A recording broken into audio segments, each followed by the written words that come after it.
Sa Santa Maria, Bulacan naman, isang lola ang ginahasa umano ng kanyang driver. Hindi nakapalagang lola na dati nang na mild stroke. Narito ang report. Kalunos-lunos ang sinapit ng 63 anyos na lolang may sakit sa Santa Maria, Bulacan. Hirap na nga sa pagkilos ang lola dahil sa mild stroke. Ginahasa pa umano siya ng kanyang driver. Ayon sa pulisya, bispiras ng undas ng halayin ng 47 anyos na suspect na si Raimundo Sandico ang biyudang lola.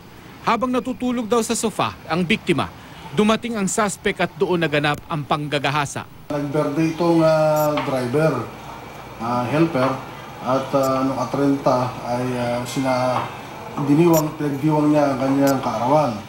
At nagkainuman, kung kaya ay kanyang sinagawa ang panggagahasa doon sa lola.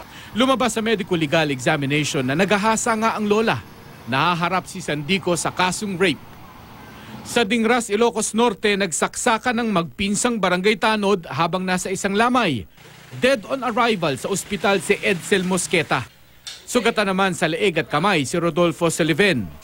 Ayon sa pulisya, nag-away ang dalawa habang naglalaro ng baraha hanggang mauwi ito sa saksakan. Git ng inarestong si Sullivan, dinipensahan lang niya ang kanyang sarili.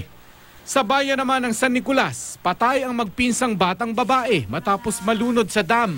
Kwento ng binatilyong kapitbahay ng mga biktima, nagpunta sa dam sina Angel Agkawili, 10 taong gulang, at pinsan nitong si Reynalyn Tapauan, 11 taong gulang, para mamingwit ng isda. Pero nawili raw sila sa paliligo hanggang sa tangayin sila ng malakas na agos ng tubig at nalunod.